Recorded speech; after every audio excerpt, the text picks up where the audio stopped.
میرے عزیز دوستو، السلام علیکم ورحمۃ اللہ تعالی وبرکاتہ۔ نحمدہ ونصلی علی رسولہ الکریم، اما بعد فاعوذ باللہ من الشیطان الرجیم، بسم اللہ الرحمن الرحیم۔ محمد صلی اللہ تعالی علیہ وسلم۔ آج الحمدللہ ماشاء اللہ ہمارے سامنے مولانا خالد رضا صاحب قبلہ سنبھل سے تشریف لائے اور موقع کو غنیمت جان کر میں نے یہ فیصلہ کیا کہ آج حضرت سے کچھ دینی مسائل پر گفتگو کی جائے۔ جس طرح آج ماحول بگڑا جا رہا ہے اور جس طرح لوگ احمقانہ گفتگو کرتے ہیں اور بہت سارے سوالات ہیں، تو آج موقع کو غنیمت جان کر میں نے فیصلہ کیا۔ ماشاء اللہ الحمدللہ مولانا خالد صاحب قبلہ تشریف فرما ہیں اور میں حضرت سے اب کچھ سوال کرنے کے لیے جا رہا ہوں۔ حضرت، میرے ذہن میں کچھ سوال ہیں، جی آپ ان کی اصلاح کیجئے کہ اس وقت جو ماحول قائم ہے کہ کسی ایکٹرس کی ڈیتھ ہو جائے، کسی ہیروئن کی ڈیتھ ہو جائے، تو لوگ طرح طرح کے دعائیہ الفاظ بولتے ہیں۔ ہمارے مسلمان نوجوانوں میں اس طرح سے کوئی RIP لکھ کر کے سینڈ کرتے ہیں، کوئی کسی طرح کے دعائیہ الفاظ بولتے ہیں۔ تو حضرت شریعت اس کا کیا فیصلہ کرتی ہے؟ شریعت کا اس بارے میں کیا حکم ہے؟ بسم اللہ الرحمن الرحیم۔ اللہ کے نام سے شروع جو نہایت ہی مہربان بڑا رحم والا ہے۔ نحمدہ ونصلی علی رسولہ الکریم، اما بعد فاعوذ باللہ من الشیطان الرجیم، بسم اللہ الرحمن الرحیم۔ ان اللہ وملائکتہ یصلون علی النبی یا ایھا الذین آمنوا صلوا علیہ وسلموا تسلیما۔ صلی اللہ علی النبی امہ وآلہ وصحبہ وصلی اللہ تعالی علیہ وسلم۔ بہت اچھا سوال حضرت مولانا عظیم القدر صاحب، اور بڑی محبتوں سے انہوں نے نوازا، اور ساتھ ہی ساتھ کچھ سوالات کا سلسلہ انہوں نے شروع کیا، اور اس میں چاہیں گے کہ کچھ اور بھی سوالات کریں گے یہ، لیکن ابھی ان کا مجھ سے پہلا سوال جو ہے وہ RIP کو لے کر کے ہے۔ آپ لوگ بخوبی جانتے ہوں گے، میں خاکسار فقیر قادری محمد خالد رضا سنبھلی، اور میں الحمدللہ اس کے تعلق سے کچھ وضاحت کرنے کے لیے آپ لوگوں کے سامنے روبرو۔ حضرت مولانا عظیم القادری صاحب کا پہلا مسئلہ جو ہے وہ یہ ہے کہ مثلاً اس دور پر فتن میں، فتنہ گر دور میں لوگ اپنی اپنی محبتوں کا اظہار کرتے ہیں۔ کوئی سلمان خان سے محبت کر رہا ہے، کوئی شاہ رخ خان سے محبت کر رہا ہے، کوئی کسی ہیروئن کا فین ہے۔ یہاں تک کہ اگر ان لوگوں میں سے اگر کوئی مومن کا انتقال ہو تو ایک دم اس کو سننے کے بعد نہیں پڑھ پاتا قرآن مقدس کی اس آیے کریمہ کو، قالوا ان للہ و انا الیہ راجعون۔ اگر اپنا اظہار خیالات پیش کرتا ہے تو دیگر کفاران مشرکین کی اموات پر ان ایسے القابات کو استعمال کرتا ہے، جیسے مثلا نبی بتایا مولانا عظیم القادری صاحب نے RIP وغیرہ کو۔ تو حضرت اس کا سیدھا سادہ ٹرانسلیشن جو ہوتا ہے اور مفہوم جو نکلتا ہے وہ یہ ہے کہ اللہ رب العزت ان کی جو ہے روح کو سکون بخشے اور چین عطا فرمائے، امان عطا فرمائے۔ تو یہاں تک اب اس کے بارے میں ہماری شریعت کا کیا کیا خلاصہ ہوتا ہے اس کو آگے ملاحظہ کریں۔ اگر آپ کسی کی ڈیٹ پر RIP لگا کر کے آپ اپنی محبت کا اظہار کرنا چاہتے ہیں، دیکھا گیا ہے کہ آپ واٹس ایپ اور فیس بک یا ٹویٹر وغیرہ آپ چلاتے ہیں تو اس پہ کچھ لوگ تھمبنیل بھی استعمال کرتے ہیں کہ آج فلاں آئیڈیل چلا گیا، آج فلاں ہیرو چلا گیا، تو اس پہ RIP لگا کر کے اپنا اظہاری خیالات پیش کرتے ہیں۔ کیا ایسا کرنا کہاں تک اس کی شریعت اجازت دیتی ہے؟ وہ یہ ہے کہ اگر کوئی مومن کا انتقال ہو جائے تو اس کے لیے دعائے مغفرت بھی کریں اور زیادہ سے زیادہ ذکر و اذکار بھی کریں۔ پھر اگر کوئی کافر کا انتقال ہو جائے تو میرے آقا سید کونین صلی اللہ علیہ وسلم کا ارشاد بھی ہے، اور بہار شریعت جلد نمبر 2 میں بھی اس کا حوالہ ہے کہ جو اگر کوئی کافر کے لیے دعائیہ کلمات استعمال کرے گویا کہ وہ ان کی مشابہت اختیار کرتا ہے۔ اللہ کریم کے پیارے حبیب حضور اقدس صلی اللہ علیہ وسلم ارشاد فرماتے ہیں من تشبہ بقوم فہو منہم۔ اب ان میں جو جس کی مشابہت اختیار کرتا ہے، خواہ اس دنیا میں رہ کے ہم کسی اللہ کے مقدس ولی کی مشابہت اختیار کریں، کل بروز قیامت ہمارا حشر انہی کے ساتھ ہوگا۔ ہم اللہ کریم کے پیارے حبیب صلی اللہ علیہ وسلم کے اصحاب سے محبت کریں، ان کی مشابہت اختیار کریں، ان کے طور طریقے کو اپنی زندگی میں شامل کریں، تو کل بروز قیامت ہمارا حشر انہی کے ساتھ ہوگا۔ اور آقا کریم صلی اللہ علیہ وسلم کے فرمان کے مطابق تو اس سے ظاہر ہوا، پتہ چلا کہ اگر کسی غیر مومن کا کافر کی ڈیتھ ہو جائے تو بالخصوص یہ ہمارے معاشرے میں جو بالخصوص نوجوان حضرات ہیں تو وہ زیادہ اس میں ایکشن لیتے ہیں۔ جیسے کبھی اپنی واٹس ایپ پہ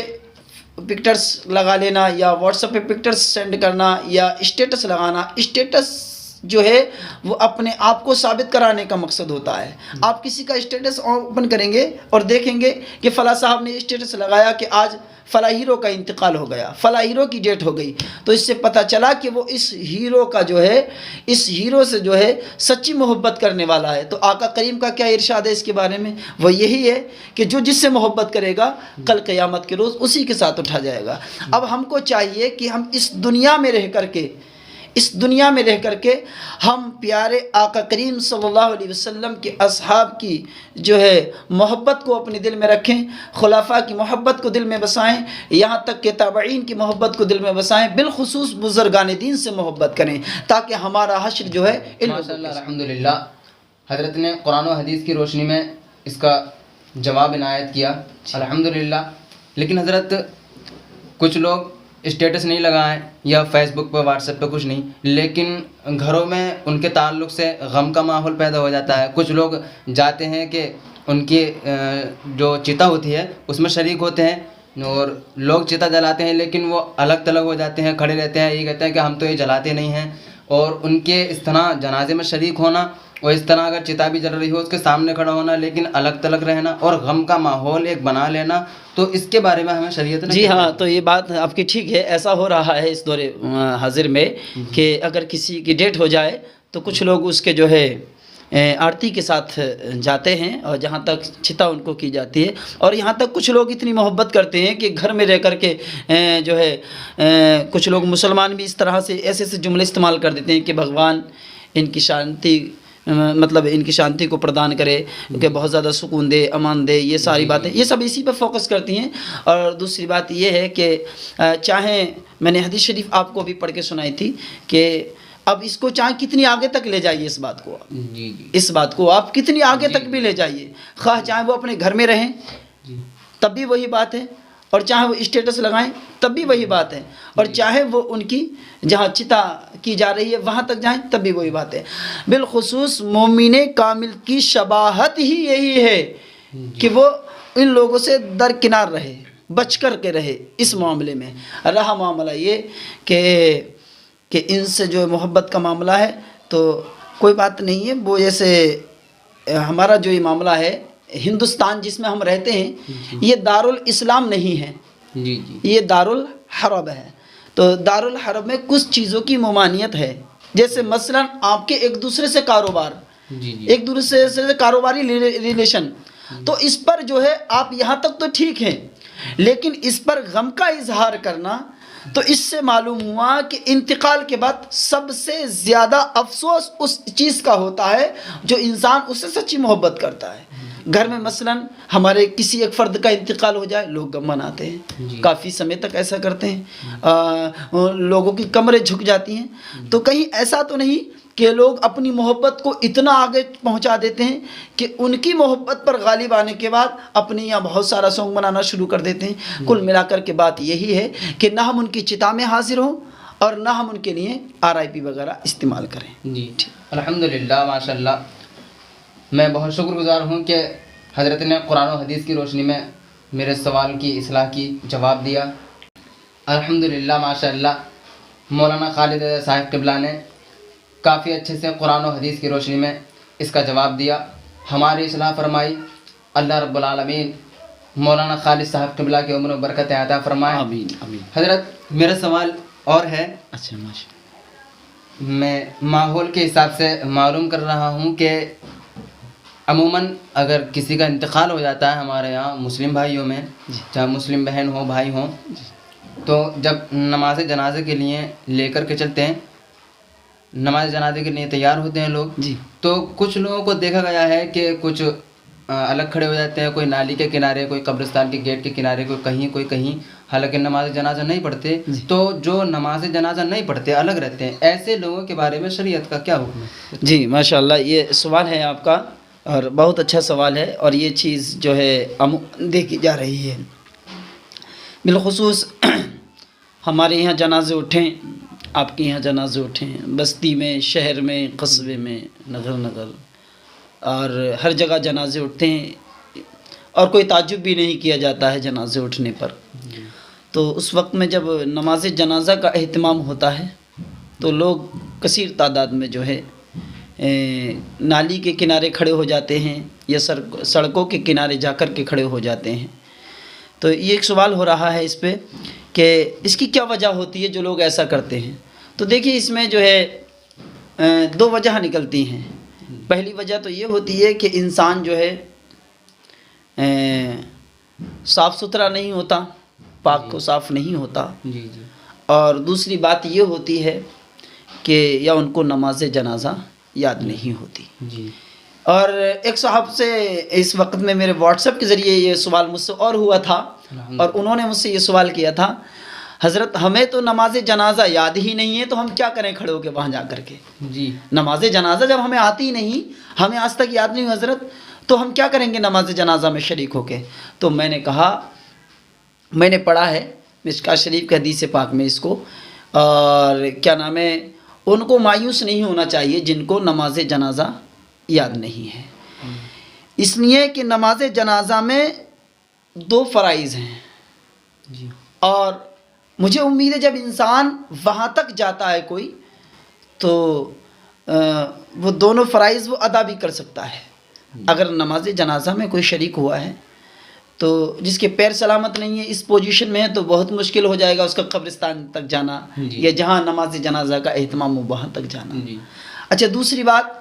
گونگا ہے، اگر زبان اس کے منہ میں نہیں ہے تو وہ جو ہے خیالی اظہار بھی کر سکتا ہے، میں اللہ اکبر کہہ رہا ہوں، تو اللہ اس کو بھی قبول فرمانے والا ہے۔ اچھا، تو اس میں جب نماز جنازہ میں وہ شریک ہوگا تو دو باتیں فرائض ہیں۔ نمبر ایک کہ جو ہے نماز جنازہ میں کھڑے ہونا، یعنی قیام کرنا، اور دوسرا جو فرض ہے وہ یہ ہے کہ تکبیر تحریم میں کہنا، جو امام جس طرح سے کہے اللہ اکبر، اسی طرح سے پیچھے والے تمام مقتدی و حضرات کو یہی کہنا ہے۔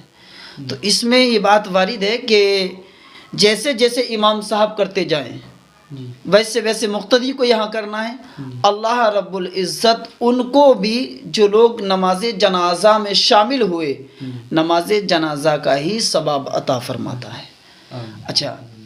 ماشاءاللہ، تو اس میں یہ ہے کہ ہمیں چاہیے کہ اگر ایسا موقع ہمیں ملے تو پہلی بات ہم جو ہے باوضو اکثریت کے ساتھ رہیں، کیونکہ اس کے بے شمار فضائل ہیں جنازے کے، یہ ہمیں ترک نہیں کرنا ہے، کیونکہ ہم جب کسی مرحوم یا مرحومہ کے لیے دعائیں مغفرت کریں گے، اللہ رب العزت مومنین کی دعاؤں کو قبول فرماتا ہے، کسی اللہ کے ایک نیک بندے کی دعا کے ذریعے اس مرحوم یا مرحومہ کی مغفرت فرما دیتا ہے۔ جی جی الحمدللہ۔ لیکن بارہا حضرت اور اسی طریقے سے ہے کہ غالباً کسی کا انتقال ہو جائے، جی، اس کے بعد لوگ پہلے تو دل آزاریاں کرتے ہیں، کسی کو کسی طرح سے اللہ، جھگڑے کرتے ہیں، جی، کسی کو کسی طرح سے جھگڑے کرتے ہیں، لیکن زندہ پر لوگ نہیں کچھ کرتے، لیکن ان قریب جب انتقال ہو جائے اللہ، اس کے بعد میں لوگ طرح طرح سے معافیا مانگنے آتے ہیں۔ جی، تو اس طرح سے جب لوگ معافیا مانگتے ہیں، حالانکہ جس کے گنہگار ہیں اس کا تو انتقال ہوا ہے، جی، لیکن اب اگر وہ معافیا مانگ رہے ہیں تو کیا اس طریقے سے معافی ہو جائے گی، معافی اس کی ادا ہو جائے گی یا نہیں ہوگی؟ تو اس کے بارے میں شریعت نے کیا حکم دیا ہے؟ دیکھیے مولانا عظیم القادری صاحب، ایک ہوتا ہے حقوق اللہ جی اور ایک ہوتا ہے حقوق العباد۔ جی تو اللہ کے حقوق مثلا جیسے نماز پڑھنا، جی ماہ رمضان المبارکہ کے روزوں کو رکھنا، جی مال غنیمت جمع ہو جانا، اس کی زکوٰۃ ادا کرنا، اور زیادہ مال غنیمت جمع ہو جانا، اور اللہ رب العزت ان کو اتنی استطاعت عطا فرمائے کہ وہ کعبۃ اللہ کا حج کریں۔ تو اس صورت میں یہ اللہ کے حق ہیں۔ جی اگر انسان نماز کو اگر وقتی طور سے ادا نہیں کر سکا، اللہ کی رحمت بہت ہی وسیع و عریض ہے، اور اللہ فرماتا بھی لا تقنطوا من رحمت اللہ، بندے میری رحمت سے نا امید نہ ہو، خواہ تیرے گناہ چاہے سمندر کے جھاگ برابر ہو جائیں، تیرے گناہ بہت چھوٹے ہیں اور میری رحمت بہت بڑی ہے۔ ایک بار رب کو پکار تو صحیح جا کر کے۔ تو یہاں یہ معاملہ تھوڑا دوسری طرف رہا کہ اللہ کے جو حق ہیں وہ اللہ رب العزت ہی معاف فرمائے گا۔ اگر کسی مومن کی آپ نے دل آزاری کی، یہ تو ان قریب امواتوں کے ٹائم کی بات ہے، اس سے پہلے بھی اگر مثلا کسی مومن کا آپ دل دکھاتے ہیں، خواہ چاہے پڑوسی کی حیثیت سے یا رشتے ناتے کی حیثیت سے، اللہ کریم کے پیارے حبیب نے یہ بھی فرمایا کہ اگر آپ کے کسی سے رشتہ جڑا ہوا ہے تو اس سے قطع تعلق ہرگز نہ کریں، جی جی اس سے قطع تعلق ہرگز نہ کریں۔ آپ تو کیا آپ کے والد صاحب کا اس سے رشتہ جڑا ہے تب بھی قطع تعلق نہ کریں۔ تو ان قریب جب ایسا ٹائم آتا ہے تو لوگوں کو دیکھا جاتا ہے، یہ بات صحیح ہے کہ اس سے جو ہے کبھی بولنا پسند نہیں کرتے، اس کا دعا سلام لینا یا کرنا پسند نہیں کرتے۔ ان قریب موتوں کے ٹائم جب وہ آ جاتے ہیں، اب آپ بتائیے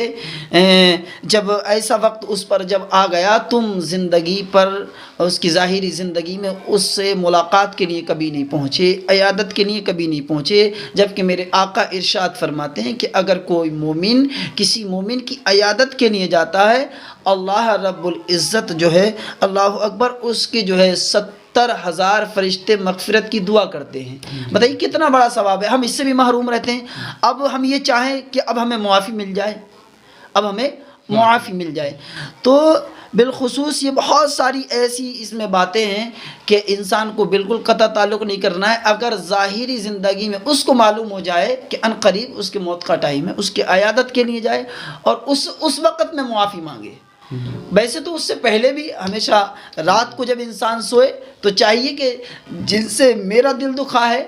یا میں نے کسی کا دل دکھایا ہے،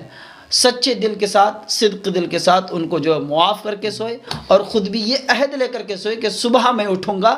تو میرا جو مخالف ہے میں اس کو اپنا موافق رہ کر کے زندگی بسر کروں جی گا۔ جی یہ بات تو یہاں ٹھیک ہے، لیکن میں نے معلوم کیا کہ اب جب اس کا انتقال ہو گیا تو اب اگر اس سے معافی مانگے تو اب حالانکہ گناہ گار تو اس کا ہے جس کا انتقال ہوا، اب اگر وہ معافی مانگ رہا ہے تو کیا اس کی معافی قبول ہوگی یا نہیں ہوگی؟ ہاں، تو اس میں یہ ہے کہ اس کے وارثین جو ہیں، جی تو جیسے مثلا باپ اور بیٹے کا رشتہ بڑا قریب سے ہوتا ہے، جی جیسے کہ تمام مال کا جو وراثت کا جو مالک ہو جاتا ہے وہ اس کا بیٹا وارث ہو جاتا ہے، جو وارث اس کے یہاں جب موجود ہے وہ اس کے تمام وراثت کا مالک بن جاتا ہے۔ تو اس صورت میں کچھ چیزیں ایسی ہوتی ہیں جیسے کہ اس کے معافی کرنے سے ہوں گی۔ جی اب مثلا جیسے یہ نماز جنازہ پہ اکثر تم نے سنا ہے اعلان صادر کیے جاتے ہیں کہ اگر میرے والد مرحوم پر کسی صاحب کا کوئی قرضہ ہو تو میں ادا کرنے تیار ہوں، نماز جنازہ میرے باپ کی ہونے جا رہی ہے۔ جی تو اس صورت میں اب جیسے مثلا آپ کے کسی کے والد کا کسی نے دل دکھایا، اب اس کو چاہیے کہ وہ کہیں پردیش تھا، اپنے پردیش کو چھوڑ کے دیگر پردیش میں تھا یا دیگر کنٹری میں تھا، اس کو جو ہے ایسا موقع فراہم نہیں ہو چکا، تو ہو سکا وہ اب آئے تو اس کی کم سے کم وارثین سے ملاقات کرے، ان کو تسلی بخش کچھ جملے کہے، اس کے بعد میں ان سے معافی طلب کرے۔ ویسے تو واللہ عالم ورسولہ عالم، اللہ اور اس کے رسول زیادہ بہتر جانتے ہیں، لیکن یہ بھی ہے کہ اس کے وارثین نے اگر دل سے صدق دل سے اپنے والد مرحوم کی جانب سے ان کو معاف فرما دیا تو اللہ رب العزت بھی معاف فرمانے والا ہے۔ جی الحمدللہ، ماشاء اللہ۔ مولانا خالد رضا صاحب قمنا نے جو اب جواب عنایت کیے قرآن و حدیث کی روشنی میں، ماشاء اللہ بہت اچھے سے، اور حضرت کا زیادہ وقت نہ لیتے ہوئے میں حضرت سے آخری سوال کی اجازت چاہتا ہوں۔ جی حضرت، سوال کروں حضرت؟ میں چاہتا ہوں کہ جو اب یہ مہینہ چل رہا ہے ماہ رجب رجب المرجب، جی جی، تو اسی کے تعلق سے میں سوال کر رہا ہوں کہ حضرت اس کے کچھ جو خاص فضائل ہیں وہ آپ تھوڑا اصلاح کریں، جی اور جو یہ اسی رجب کے مہینے میں جو کونڈوں پر وہ پوری بنا کر کے فاتحہ دلائی جاتی ہیں، کچھ اس کے بارے میں بھی آپ روشنی ڈالیں حضرت، مہربانی ہوگی۔ جی بہت اچھا سوال ہے، اور ضرورت ہے اس بات کی کہ رجب المرجب میں ہم لوگوں کے لیے کیا خاص ہے۔ جی کچھ لوگ جیسے مدرس ڈے بھی اسی مہینے میں منا لیتے ہیں، جیسے 12 فروری کو لے کر کے یا 6 فروری کو لے کر کے مدرس ڈے اور یا فادرس ڈے۔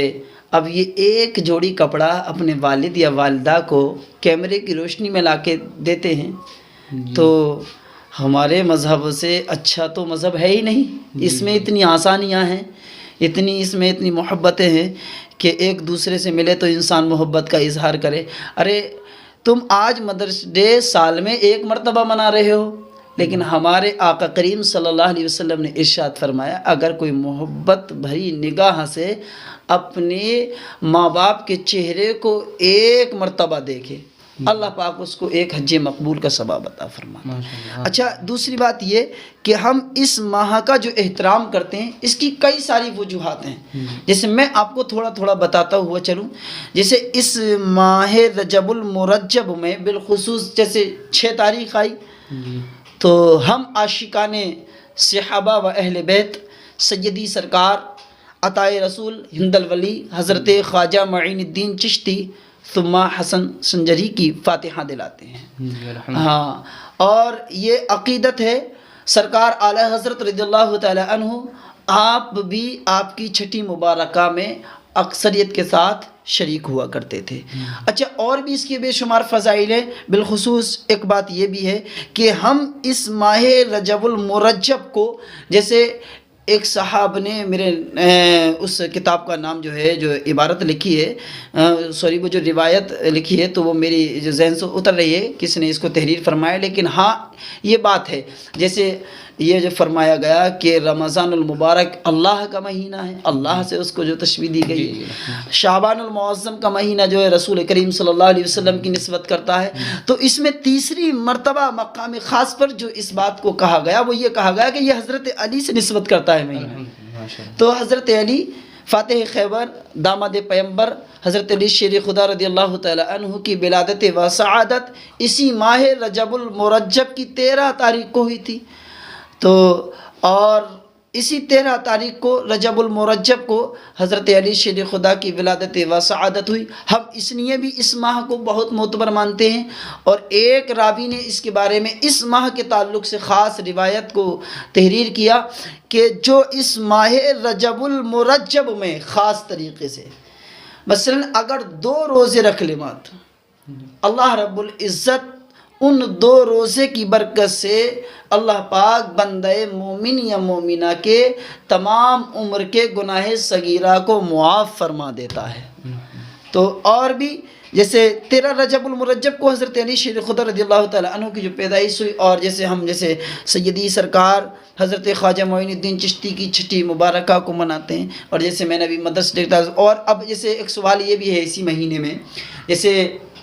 22 رجب المرجب کو جو ہے ہمارے یہاں کنڈوں کا اہتمام ہوتا ہے۔ تو ویسے تو یہ بات ہے دراصل کہ فاتحہ میں جو ہے کوئی اعتراض نہیں ہے، آپ 12 مہینہ فاتحہ کرا سکتے ہیں اپنے مرحومین کے بالخصوص ایصال ثواب کی نیت سے، یا بالخصوص انبیاء کے لیے یا صحابہ اہل بیت کے لیے، مطلب جس کو آپ بھی چاہیں ایصال ثواب کر سکتے ہیں، کوئی اس پر اعتراض نہیں ہے۔ تو اس جگہ حضرت اعتراض یہ بھی ہے کہ لوگ عموماً آپ دیکھتے ہی ہیں کہ کنڈوں سے تعلق رکھتے ہیں حضرت امام جعفر صادق رحمۃ اللہ تعالیٰ علیہ کا، اور اسی طرح 22 کو زیادہ تر خاص دن مانا جاتا ہے، لیکن اس طرح حضرت امام جعفر صادق رحمۃ اللہ تعالیٰ علیہ کا جو وصال شریف ہے وہ 15 رجب المرجب کو ہوا، لیکن لوگوں نے اس میں جہالت میں مستغرق ہو کر کے وہ 22 کو خیالات کرتے ہیں۔ کیا کنڈوں سے حضرت امام جعفر صادق رحمۃ اللہ تعالیٰ علیہ کے وصال سے کہ اس کا کوئی تعلق ہے شریعت کے حساب سے؟ جی ہاں، ذکر ہے اس کے بارے میں بھی کہ آپ جو ہے سیدی سرکار حضرت امام جعفر صادق رضی اللہ تعالیٰ عنہ کی فاتحہ دلائیں۔ جیسے 22 کے تعلق سے جو ذکر ہے وہ میرے خیال سے حضرت امیر معاویہ رضی اللہ تعالیٰ عنہ کی طرف جو ہے نسبت کیا گیا ہے، لیکن اس پر جو ہے کوئی اعتراض نہیں ہے، مطلب کسی بھی دن آپ کو جو ہے اس میں کر سکتے ہیں، لیکن بہتر اگر یہ جانیں کہ میں بالخصوص جو ہے حضرت امام جعفر صادق رضی اللہ تعالیٰ عنہ کی فاتحہ کرا رہا ہوں، تو اس میں دن میں جو افضل قرار دیا گیا ہے وہ 15 رجب المرجب کو ہے۔ ہمیں چاہیے کہ ہم 15 رجب المرجب ہی کو حضرت امام جعفر صادق رضی اللہ تعالیٰ عنہ کی طرف فاتحہ نسبت کرائیں۔ جی الحمدللہ۔ جی حضرت، ہاں آپ نے یہ سمجھایا اور اصلاح کی آپ نے، الحمدللہ ماشاءاللہ۔ اور اسی کنڈوں کے تعلق سے میں آپ سے سوال کرنا چاہتا ہوں، انہی میں آپ نے دیکھا ہوگا عموماً کہ لوگ جو ہے کنڈے بناتے ہیں، پاس میں رکھتے ہیں، اس پہ پاس میں بیٹھتے ہیں اور اس کو ڈھک دیتے ہیں، اور اس میں طرح طرح کی جیسے پان رکھتے ہیں، سونے کی چیزیں ہیں۔ جی ہاں، ایسا دیکھا گیا ہے، اس میں ایسا دیکھا گیا ہے کہ لوگ جو ہے کنڈے بناتے ہیں اور بہت لمبی چوڑی لسٹ ان کی ہوتی ہے کنڈوں کے حساب سے۔ مثلا جیسے جس چیز پر انہوں نے فاتحہ کا اہتمام کیا، مثلا کنڈوں کو لے لیجئے، پوڑیوں کو لے لیجئے، کھیر کو لے لیجئے، تو کہیں کہیں ایسا بھی یہ رواج جو ہے رائج کیا گیا ہے۔ کہیں پر میں نے اپنی آنکھ سے دیکھا ہے کہ لوگ اس پر پانی بھی رکھ دیتے ہیں، انگوٹھیاں بھی رکھ دیتے ہیں، اور جیسے لونگے وغیرہ رکھ دیتے ہیں، اور اس کو جیسے ڈھک دینا ہے۔ تو کچھ احمقانہ یہ جو ان کے خیالات ہیں، ان کے دل میں یہ وسوسے پیدا ہوتے ہیں کہ اگر ہم اس کپڑے کو ہٹا دیں گے تو یہ کوڑے اٹھ جائیں گے۔ تو اللہ جو ہے بہرکیف کل ملا کر کے ایسا ان کو نہیں کرنا چاہیے۔ ایسا کچھ نہیں ہے کہ جو کھانے کی غذا وہ کیسے اڑ جائے گی۔ اب دوسری بات یہ ہے کہ اگر کوئی جائز جو کھانا ہے ہمارے سامنے موجود ہے تو اس کو ڈھک کے رکھنے میں کئی سارے اس میں جو ہے مصلحت ہیں، جیسے مثلا مکھیاں بیٹھ جانا، یہ جیسے غلاجت سے اٹھی مکھیاں اس پہ بیٹھ جانا، تو یہ کھانے کے ہر جائز کھانے کو کھلا رکھنا بھی مناسب نہیں، ڈھانپ کر رکھنا تو بہت اچھی بات ہے، اس لیے اس میں کوئی اعتراض نہیں ہے۔ دوسری بات یہ ہے یہاں پر کہ یہ جو پان ہے یا کہ انگوٹھی ہیں یا اس میں یہ جو ہیں یہ ساری چیزیں اس میں رکھتے ہیں، تو ایسا اس کی جو ہے شریعت میں کوئی ایسا ذکر نہیں ہے۔ بہرکیف بس بالخصوص ہمارا مقصد خاص یہی ہے کہ ہمیں ایصال ثواب کرنا ہے، بالخصوص حضرت امام جعفر صادق کے لیے۔ جی اور حضرت یہ عورتیں کہتی ہیں اس طرح سے کہ اس کو کنڈوں کو جو ڈھک کر کے رکھ دیتے ہیں 3 دن کے لیے کہ اس میں سے کوئی نہیں نکالے گا، کیا تو اس کے بارے میں کوئی شریعت کا؟ نہ ایسا کچھ نہیں ہے۔ ارے یہ تو کیا ہے 3 دن کے لیے بات کیا ہے، اس پر ایک یہ بھی بات بہت اہم چلتی ہے۔ جیسے آپ کے یہاں کنڈے ہو رہے ہیں تو اس دور میں ایک خاتون بیٹھ جاتی ہیں، بچے آتے ہیں کنڈے اٹھائے 2-4 تقسیم کرنے شروع کر دیے۔ اب پتہ چلا کہ ان کو بھوک بھی لگ رہی ہے اور کوئی حاجت بھی ہے ان کے، تو اگر وہ چاہیں کہ میں اٹھ کر کے یہاں سے جانا چاہوں کسی اپنے اہم کام سے تو لوگ ان کو جانے تک نہیں دیتے، اور لوگ کہتے ہیں کہ اب آپ بیٹھ گئی تو آپ ہی تقسیم کریں گی سب کو، جب تک یہ کنڈوں کا اختتام نہیں ہو جائے گا۔ اگر آپ نہیں تقسیم کرتی تو ان کو ڈھانپ کر کے بھی آپ ہی رکھیں گی 3 روز تک۔ تو اس لیے یہ سارے خیالات یہ جو ہیں شریعت سے ان کا کوئی تعلق نہیں ہے، یہ سب غلط خیالات ہیں، ایسا کچھ نہیں ہے شریعت میں۔ الحمدللہ ماشاءاللہ، بہت خوشی ہوئی، الحمدللہ رب العالمین۔ آج مولانا خالد رضا صاحب قبلہ نے ذرہ نوازی کی، ماشاءاللہ کافی سارے سوالات میں نے کیے، الحمدللہ قرآن و حدیث کی روشنی میں حضرت نے ان کی اصلاح کی، ماشاءاللہ الحمدللہ۔ اور اب جو ہمارے ماحول میں یہ رائج ہو چکا ہے، ہمارے ذہن میں یہ احمقانہ خیالات آ چکے ہیں، اس سے ہم دور رہیں، اسلامی ماحول میں ڈھل جائیں۔ حضرت سے میں نے سوالات کیے کنڈوں کے تعلق سے، حضرت سے سوالات کیے میں نے جنازے کے تعلق سے، الحمدللہ ماشاءاللہ بہت اچھی اصلاح کی، اور ہم اب ملتے ہیں انشاءاللہ اگلے پروگرام میں. اور اگر میرے بھائیوں کا جس کا بھی کوئی بھی تعلق سے کسی بھی تعلق سے اگر کوئی بھی مسئلہ ہو, کوئی بھی سوالات کرنا چاہتے ہیں, وہ کمنٹ باکس میں آ کر کے سوالات کریں. انشاءاللہ میں آپ کا بھائی محمد عظیم القادری اور ہمارے مہمان مولانا خالد رضا صاحب قبلہ ملتے ہیں انشاءاللہ اگلے پروگرام میں. السلام علیکم ورحمۃ اللہ تعالی وبرکاتہ. اور ہاں, میں تمام ہی اپنے دوست و احباب سے گزارش کرتا ہوں کہ ہر بار روزانہ اسی طرح کے پروگرام دیکھنے کے لیے اپنا اظہری اسٹوڈیو چینل کو سبسکرائب کریں اور نیک دعاؤں سے نوازیں. اللہ حافظ.